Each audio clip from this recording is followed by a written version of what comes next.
우리 새벽에 우리를 도우시는 하나님 아버지를 바라보면서 다 같이 묵도하심으로 예배 자리로 나가도록 하겠습니다. 오라 우리가 여호와의 전에 올라 하나님께 이르자.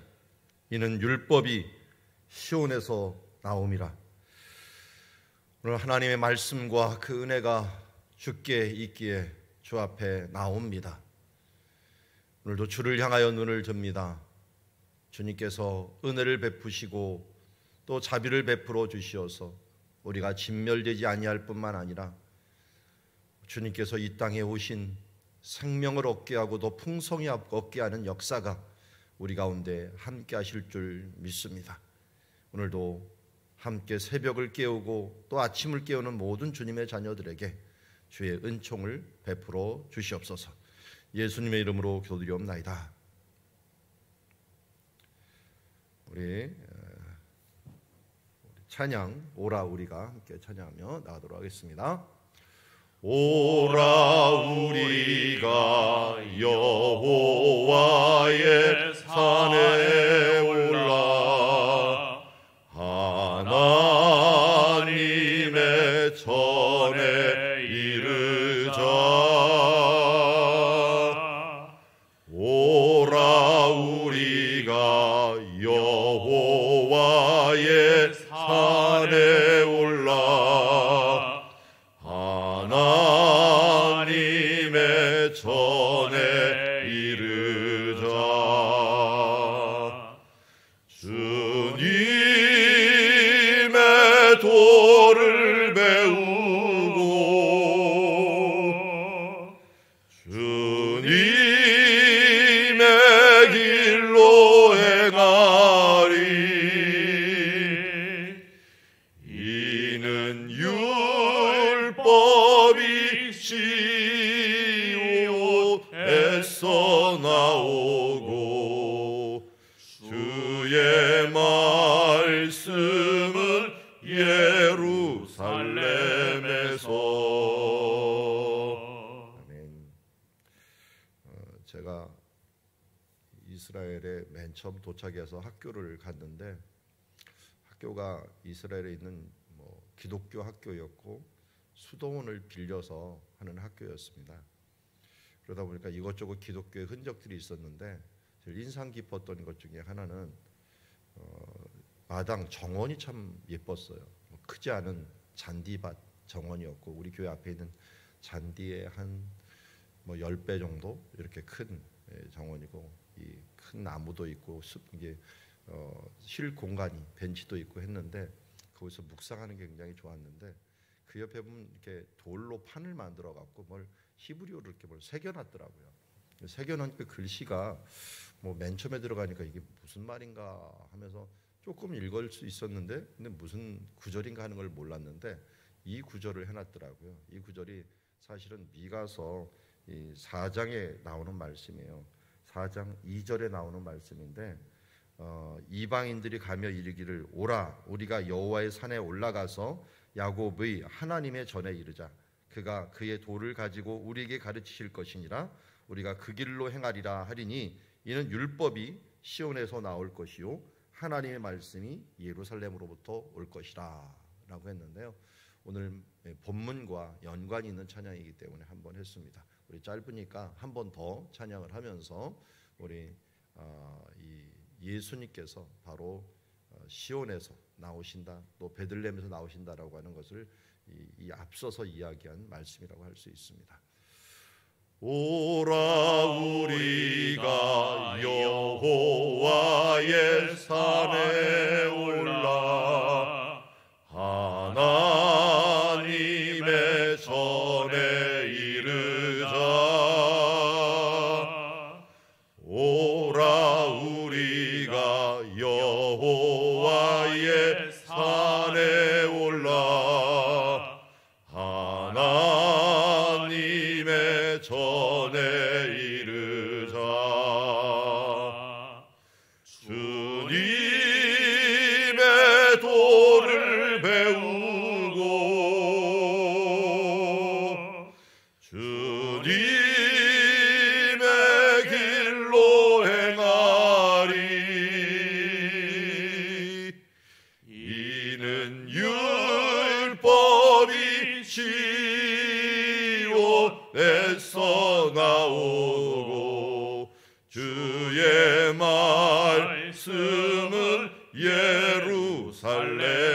주옵소서.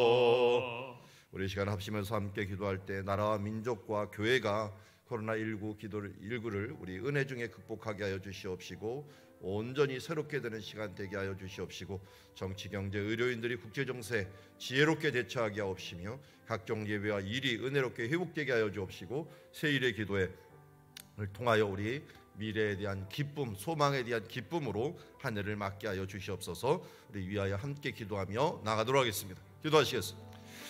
하나님 아버지, 주님을 바라오며 기뻐하며 나아갑니다. 그의 나라와 그의 의를 구하며 그의 이제 사명을 향하여 나아가고 있습니다.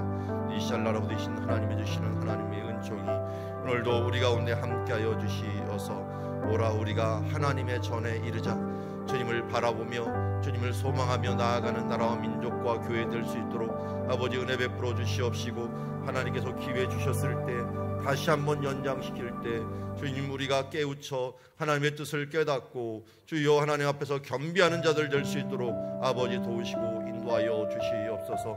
주님 이제 국제정세가 어렵게 돌아가지만 이 시대일수록 하나님께서 무엇이 원하시는 것이 무엇인지를 돌아보며 주여 이제 지혜롭게 대처할 수 있는 나라와 민족 될 수 있도록 은혜 베풀어 주시옵시고 우리들의 예배와 특별히 교회가 주여 주님 안에서 온전히 회복되며 주여 이 거짓과 그리고 잘못된 부분들과 주의 아집들이 주님 앞에서 드러남으로 말미암아 하나님이 원하시고 기뻐하신 뜻을 우리가 본받아 행할 수 있는 주님의 자녀들 되게 하여 주시옵소서. 새일의 기도회를 통하여 주여 이제 감사와 주여 소망의 기도가 충만하게 있어져서 사랑하고 주여 축복하고 또 감사하는 하나님의 시간이 될 수 있도록 인도하옵소서.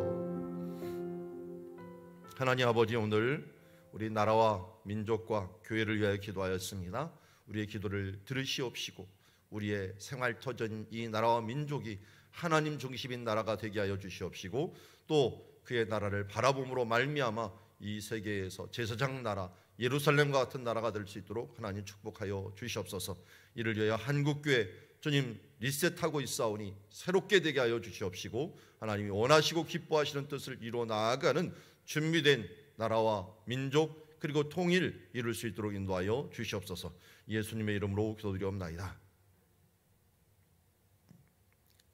자, 오늘 우리에게 주신 하나님의 말씀은 마태복음 2장 1절부터 12절 말씀, 동방박사의 경배라고 하는 제목을 가지고 하나님의 말씀 보도록 하겠습니다. 한 절씩 교독합니다. 헤롯 왕 때 예수께서 유대 베들레헴에서 나심에 동방으로부터 박사들이 예루살렘에 이르러 말하되 유대인의 왕으로 나신 이가 어디 계시냐? 우리가 동방에서 그의 별을 보고 그에게 경배하러 왔노라 하니 헤롯 왕과 온 예루살렘이 듣고 소동한지라. 왕이 모든 대제사장과 백성의 서기관들을 모아 그리스도가 어디서 나겠느냐 물으니 이르되 유대 베들레헴이오니 이는 선지자로 이렇게 기록된 바 또 유대 땅 베들레헴아 너는 유대 고을 중에서 가장 작지 아니하도다. 내게서 한 다스린 자가 나와서 내 백성 이스라엘 목자가 되리라 하였음이니이다. 이에 헤롯이 가만히 박사들을 불러 별이 나타난 때를 자세히 묻고 베들레헴으로 보내며 이르되 가서 아기에 대하여 자세히 알아보고 찾거든 내게 구하여 나도 가서 그에게 경배하게 하라. 박사들이 왕의 말을 듣고 갈새 동방에서 보던 그 별이 문득 앞서 인도하여 가다가 아기 있는 곳에 머물러 서 있는지라. 그들이 별을 보고 매우 크게 기뻐하더라. 집에 들어가 아기와 그의 어머니 마리아가 함께 있는 것을 보고 엎드려 아기께 경배하고 보배압을 열어 황금과 유향과 몰약을 예물로 드리니라. 그들은 꿈에 헤롯에게로 돌아가지 말라 지시하심을 받아 다른 길로 고국에 돌아가니라. 아멘. 자, 오늘 마태복음 2장은 드디어 예수님이 태어날 때 그 상황이 어떠한가 하는 부분들을 누가복음에서는 목자들을 통해서 알려주셨지만 이제 마태복음에서는 동방박사들을 통하여 알려줍니다. 어떻게 보면은 누가는 실제적인 부분들을 차례대로 기록했다면 마태는 의도적으로 족보를 쭉 이야기할 때 특별히 왕의 족보를 이야기합니다. 다윗의 후손, 다윗의 족보를 중심으로 이야기를 했기 때문에 예수님이 오시는 것도 바로 이 다윗의 그 자손답게 그것에 걸맞게 오신다라고 하는 부분들을 묘사했습니다. 그러니까 한 사람의 모습을 바라볼 때 우리가 어떤 면을 보느냐 하는 것이 중요합니다. 어떨 때는 약점도 있고 어떨 때는 강점도 있습니다. 어떨 때는 왕 같은 면들도 있고 어떨 때는 종 같은 면들도 있고 어떨 때는 정말 인간적이다라고 하는 면들이 있을 수 있습니다. 우리 예수님을 바라볼 때도 그런 모습이 많이 보입니다. 첫 번째 이 마태가 보았던 것은 왕 같은 모습이에요. 다윗의 왕조를 통하여 왕처럼 정말 위대하게 왔구나 하는 것을 알려주고요. 마가복음 같은 경우는 종으로 오신 예수님을 많이 모셔요. 섬기는 자로 오신 예수님. 누가복음은 어떤 모습일까요? 인간적인 모습을 보여요. 예수님께서 목자들, 가까이 있는 사람들, 여인들, 세리들 하면서 이렇게 함께 지내는 인간적인 모습들을 많이 조명을 합니다. 거기에 이 요한복음 같은 경우는 왕도 인간적인 것도 섬기는 자도 그게 아니라 하나님이시다. 영적으로 이 하나님의 아들이라고 하는 부분들을, 영적인 부분들을, 하나님이 이 땅에 육신을 입고 오신 분이시다 하는 부분들을 많이 강조하는 것을 보게 됩니다. 이처럼 예수님의 모습을 다양하게 묘사하는데 오늘 마태가 왕으로서 예수 그리스도에 대한 걸 족보로 말씀하셨다면 오늘도 방문을 받을 때 어떻게 해요? 이 왕답게 태어나실 때 태어나십니다. 그래서 이 다른 데처럼 구유에 누여 갖고 목자들처럼 그냥 너무 섬기는 자로 오시는 그런 모습들만 이야기하는 것이 아니고 이제 그렇게 오셨지만 이렇게 왕의 대접을 받으셨다라고 하는 부분들을 알려주고 있습니다. 그래서 보면은 이 베들레헴이 먼저 나오는 게 아니라 예루살렘이 먼저 나와요. 예루살렘이 수도잖아요. 수도에서 먼저 왕 대심이 선포되는 것을 보게 됩니다. 그래서 여기 동방박사가 와갖고 예루살렘의 수도니까요, 유대의 수도니까 이르러 가고 유대인의 왕으로 나시니가 어디 계시냐라고 하면서 예수님이 나실 때 바로 왕으로 나셨다 하는 것을 예루살렘 성에서 미리 선포하고 그를 찾아가는 모습을 보게 됩니다. 그것도 어디냐? 우리가 이 본방에서 그의 별을 보고 그에게 경배하러 왔노라. 이 당시에도 그렇고요, 지금도 그렇고요. 누군가 최고의 지도자, 우리를 구원할 지도자, 그러니까 이 유대인들만 메시아를 기다린 게 아니라 누군가 온 세계에 정말 평화를 가져올 수 있는 높은 지도자들을 항상 갈망하고 있었기 때문에 그것을 찾아 헤매던 점성술사들이라고 할 수가 있죠. 이 사람들이 아주 특별한 별을 보고서 찾아오게 되는 모습을 보게 됩니다. 오늘 우리는 지금도 점성술을 갖고 점을 치고 이래야 된다는 건 아닙니다.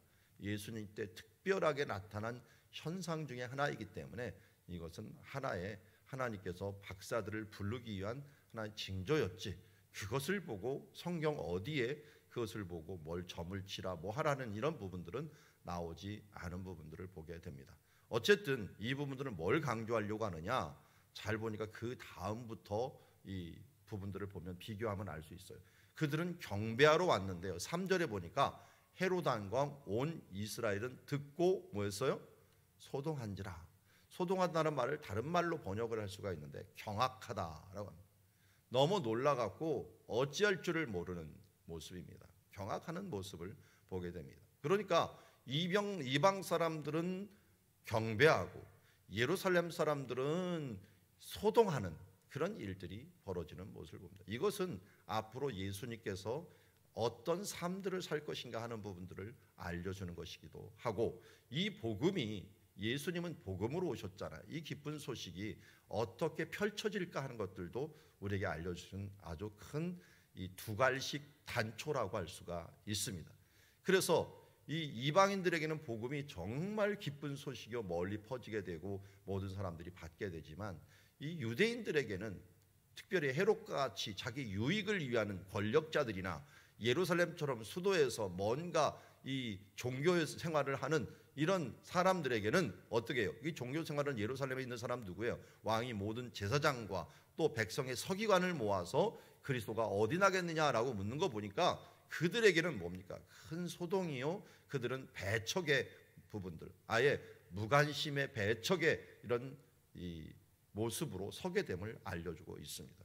그들을 모아다가 동방박사는 몰라갖고, 지식은 누가 많아요? 당연히 대제사장과 서기관들이 훨씬 많아요. 아는 것이 중요한 게 아니라 이것을 깨닫고 실천하는 것이 중요한데, 이 왕이 이 모아갖고 어떻게 했습니까? 그리스도가 어디 있느냐라고 물어봅니다. 그런데 이들은 알고 있어요. 어디라고 했어요? 베들레헴이에요. 베들레헴. 그러면서 선지자로 이렇게 기록했다라고 얘기합니다. 여러분, 이 선지자의 기록은 우리가 이 부분들에서 많이 아는 것처럼 미가서 5장에 나오는 말씀이에요. 미가서 5장. 그래서 미가서 5장에 보면은 요 밑에 있는 말씀이 그대로 나오는데요. 그 부분들을 보면은 이렇습니다. 있나요?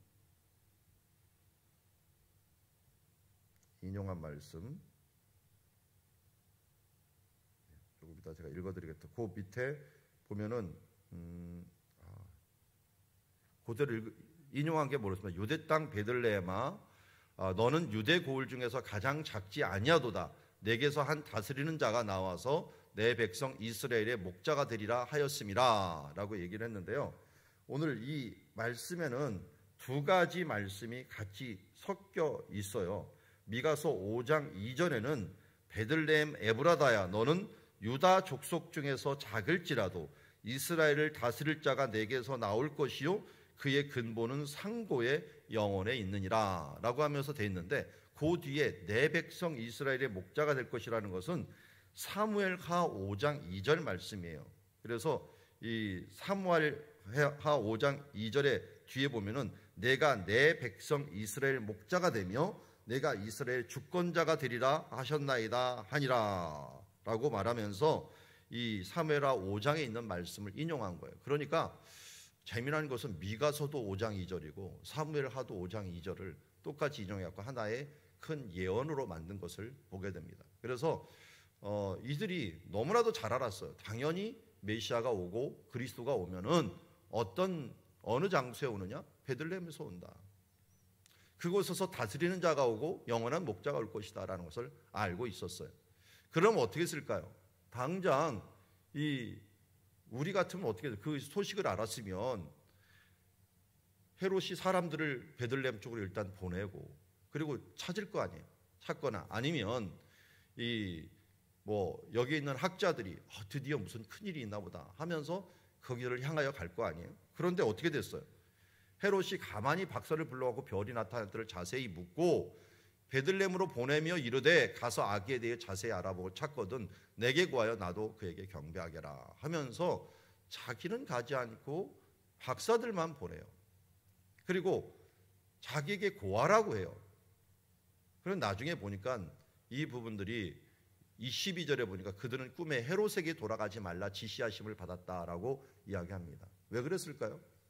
이 당시 헤롯은 이미 자기에게 반대하거나 의심되는 사람들을 다 죽였어요. 심지어 아들들까지도 자기의 정권에 위협이 된다 생각하면 아들들도 다 죽였어요. 그리고 그가 죽기 한 2, 3일 전에요. 자기 뒤를 이은 세자가 있었어요. 세자 같은 사람. 이 세자까지도 죽여버립니다. 자기 막 죽는 걸 보고 자기 죽이고서 왕이 될까 봐. 그만큼 의심 많은 사람이었어요. 의심이 많은데 그냥 표신하게 의심을 많은 게 아니라 교묘하게 정탐꾼을 보내고 해갖고 심지어 그가 건물을 지을 때는 반드시 이 보초가 감시하는 감시초소를 반드시 성에다가 아주 빽빽하게 만들어 놓습니다.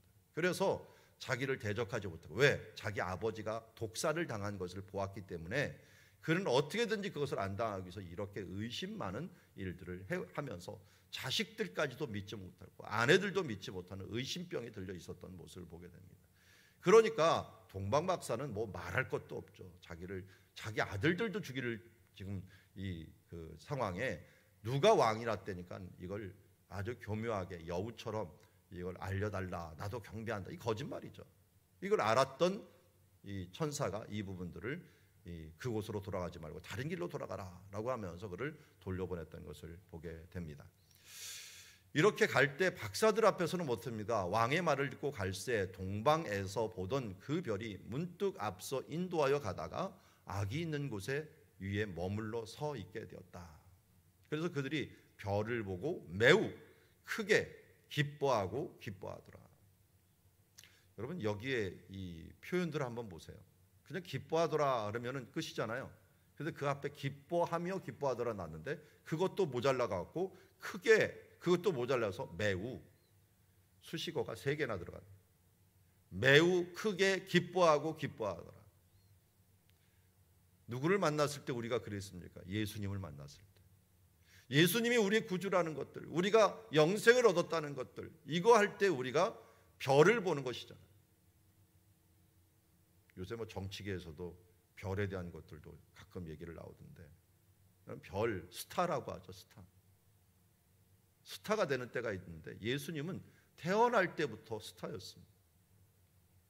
그래서 옛날 예수님 영화를 슈퍼스타 지저스 크라이스트라고 하는 영화를 만들기도 했는데요.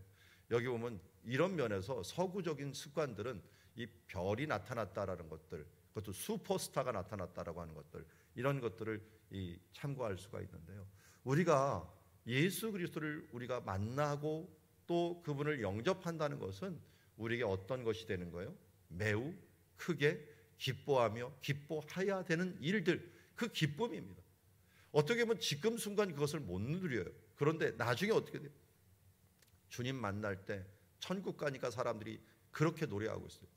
내가 이렇게 큰 은혜를 받았구나 하는 것을 노래하면서 찬양하면서 구원하심이 이 보좌에 앉으신 하나님과 어린 양께 있도다 하면서 이 면류관을 던지면서 이건 내가 한 게 아니다, 하나님의 은혜다, 주어진 하나님의 은혜다라고 우리가 노래하는 것처럼 그렇게 노래하는 모습을 보게 됩니다. 여러분, 우리가 이 태어날 때도 그렇죠. 내가 태어나고 싶어서 태어났나요? 내가 그 집에 낳고 싶어서 낳나요? 그러면서 어떤 사람들은 태어나는 걸 한탄하는 때가 있어요. 물론 태어난 건 나 혼자 못합니다. 그러나 가장 중요한 건 어디서 태어나는 것보다 태어나는 게 그렇게 중요한데요. 더 중요한 게 있어요. 그게 뭐냐면 우리가 예수 그리스도 안에서 다시 태어나는 것입니다. 이것이야말로 이 세상에서 더 크고 기쁜 일이 없습니다. 어차피 부잣집에 태어났건 권력자 집에 태어났건 행복한 집에 태어났든 불행한 집에 태어났든 모두 다 죽습니다. 그러나 우리가 예수 그리스도 안에서 구원받아 태어나는 이것은 영원한 것입니다. 어떻게 이거보다 더 큰 기쁨이 있겠습니까? 예수님을 만난 일보다 우리가 매우 크게 기뻐하고 기뻐할 일이 어디 있겠습니까? 이 일들을 위하여 기뻐하며 하나님을 찬양하는 주님의 자녀들이 되기를 원합니다. 그래서 그들은 어떻게 했습니까? 이 기쁨을 어떻게 표현했어요? 집에 들어가 아기와 그의 어머니 마리아와 함께 있는 것을 보고 엎드려 아기께 경배하고. 자, 이 시기는요, 뭐 동방 박사들이 우리 앞에 현수막에 이렇게 절하면서 내놓는 것도 있지만 사실은 이 몇 개월이 지난 다음에 왔을 것이라고 보죠. 별을 보고서 찾아온 거니까요. 목자들이 오고 여기에 보니까 이제 집에 들어갔다라고 하는 것을 보니까 이 우리에 있는 게 아니잖아. 양 우리에 있는 게 아니고 집에 들어갔다. 이미 많은 시간들이 지난 후에요. 최소한 뭐 한 몇 개월이 지났을 것이다. 별을 보고 찾아왔으니까. 그런데 그 시기 때 이제 아기도 어느 정도 컸고 마리아도 회복을 했는데 그것을 보고 엎드려 아기께 경배하며 보배압을 열어 황금과 유향과 몰약을 예물로 드리니라. 여러분, 왕께 감사할 때 희망만 보아도요. 지금 동방박사는 뭘 본 거예요? 왕이라고 태어날 그 소망만을 본 거잖아요. 자기에게 유익을 주는 건 지금 당장 아무것도 없어요.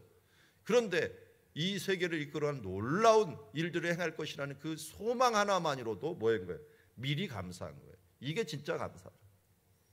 내가 예수님을 만나고 예수님이 나로 인하여 놀라운 일을 행할 것이라는 것을 감사하며 하나님께 영광을 돌리는 것.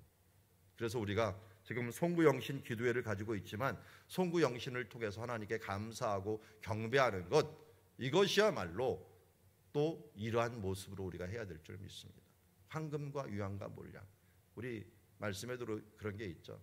물질이 있는 곳에 마음이 있다. 내 마음이 있는 곳에 내 물질이 있다 라고 얘기하고 있습니다. 여기 황금을 드렸다, 유향을 드렸다, 몰약을 드렸다. 이건 사실 어디 하나 나오는 거예요. 어디 나오냐면 창세기에 나옵니다. 창세기 요셉이 팔릴 때. 요셉이 팔릴 때 저게 미디안 상인들이 유향과 몰약을 가져와요. 동방에서 그것도. 그리고 그들은 또 미디안 사람들과 같이 온다 그랬는데 미디안 사람들하고 이스마엘 상인들이 같이 왔어요. 근데 이스마엘 상인들은 이 기드온 사건들에 보면 모두 목걸이를 하고 있고 귀걸이를 하고 있으면서 금으로 된 것을 갖고 다녔어요. 이 장신구를 가지고 다니면서 무엇을 했느냐? 이 사람들에게 장신구로 필요할 때 물건을 사거나 또 선물을 주거나 할 때 그때 사용했다고 합니다. 그러니까 요셉을 살려고 오는 사람하고 지금 동방박사하고 모습이 방향이 비슷해요. 그리고 가져온 물건도 똑같아요. 또 요셉을 사가지고 애굽으로 가는 것처럼 이들 때문에 동방박사들이 잘한 것도 있지만 또 사간 것도 있어요. 잘못한 것도 있어요. 왜? 이걸 헤롯한테 알려주는 바람에 예수님이 도망가야 됐거든요. 그런데 어디로 도망갔어요? 애굽으로 갔어요. 근데 애굽으로 갈 때 그들이 뭐 가난한 가족에 무슨 돈이 있었겠습니까? 황금과 유향과 몰약이요. 제일 비싼 값으로 팔 수 있는 것이 애굽이에요. 왜냐하면 이들은 이 향을 많이 썼는데 유향과 몰약은 동방에서는 많이 나지만 이 이집트에서는 많이 안 나요. 그래서 이집트에서는 이걸 비싼 값에 팔 수 있었어요. 그러니까 그곳에 가서 예수님을 한 1년여 가까이를 거기서 머물고 있으면서 양육할 수 있을 만큼의 물질을 준 거나 마찬가지죠. 병 주고 약 줬죠, 어떤 면에서는. 어쨌든 이 최고의 것을 하나님께 드리는 것, 이것은 기쁨과 감사와 그 표현이 하나가 되었다는 겁니다. 그래서 그 앞에 엎드려 악있게 경배했다라고 하는 것은 정말 이거는 엎드린다는 우리 절하는 거하고 틀려요. 얼굴을 땅에 대고 이렇게 엎어지는 거예요. 정말 왕이십니다. 당신의 모든 것입니다. 이게 어떻겠어요? 땅의 바닥에는 지금 뭐 흙먼지가 가득한 그런 시골집에서 이 박사라고 하는 고귀한 존재들이 와갖고 엎어져서 경배하면서 자기 예물을 드리고 이 나가는 것들이 정말 사람들 보기에는 민망할 정도가 됐겠죠. 그러나 이게 바로 이방인들이 와서 예수 그리스도를 경배하고 그를 맞아들이는 태도라고 한다면, 반면에 유대인들은 관심을 가지도 알아도 움직이지도 않는 그런 모습이 앞으로 일어날 것을 우리에게 말씀하고 있고, 그들은 헤롯처럼 죽이려고 할 것이며, 그래서 예수님을 죽이려고 했던 사람들이 뭡니까? 헤롯 땅이 있었어요. 헤롯 땅과 바리새인과 그리고 대제사장들과 서기관들, 이런 사람들이 예수님을 죽이려고 했던 모습을 보게 됩니다. 아니, 그들이 죽였죠. 이런 모습들 가운데 우리가 대척점을 서고 있는 모습을 보게 됩니다. 오늘 우리는 말씀을 통하여 상반된 반응을 보고 있습니다. 우리가 한쪽에서는 놀라고 경악하고 나중에는 배척하고, 그러나 한쪽에서는 이 예수 그리스도를 찾기 위해서 멀리서부터 찾아오고 그를 율법이 시온에서 나오고 하나님이 복이 거기서 나오는구나 하면서 바라보면서 나아가는 그들의 모습을 바라보면서 이 최고의 상반된 반응을 보게 됩니다. 그런데 우리가 예수님을 경배하는 사람도 어떻게 최고의 경배를 하나님께 드리는 모습을 통해서 우리 또한 주님을 보고 매우 크게 기뻐하더라. 그리고 하나님께 엎드려 경배하고 우리의 있는 모든 것을 주님 앞에 최고의 것을 드려지는 삶, 예수 그리스도를 우선으로 하는 삶, 그분을 왕으로 인정하는 삶, 이런 삶을 살아가는 주의 자녀들이 되기를 주의 이름으로 축원합니다. 기도하겠습니다. 하나님 아버지, 오늘 우리에게 하나님의 말씀을 주셨습니다. 주님, 이제 헤롯 왕 때에 일어난 예수 그리스도의 나심이 어떠한가를 보았습니다. 지금도 예수님이 다시 오시더라도 이런 일들이 반복될 수밖에 없습니다. 어떤 사람은 놀라고 경악하고 어떤 사람들은 매우 크게 기뻐하는 일들이 임마누엘 되시는 예수님이 오실 때 일어날 수밖에 없고, 지금도 그런 상황이 우리 삶 속에 있는 줄 믿습니다. 주님이 지금 우리 가운데 오실 때 우리의 마음은 어떻습니까? 부끄러운 모습으로 맞지 아니하도록 주님 앞에 최고의 것, 황금과 유향과 몰약에 준하는 우리들의 감사와 주님 헌신과 충성을 주님 앞에 드리는 삶 되게 하여 주시옵소서. 그래요, 우리의 이 유익을 위하여 구하는 삶이 아니라 그의 나라와 의를 위하여 기뻐하고 예수님 만나고 예수님 경배하는 것을 우리로 하여금 최고의 기쁨으로 최고의 보람으로 살아가는 주의 자녀들 될 수 있도록 인도하옵소서. 예수님의 이름으로 기도드리옵나이다. 오늘도 주신 말씀 우리 마음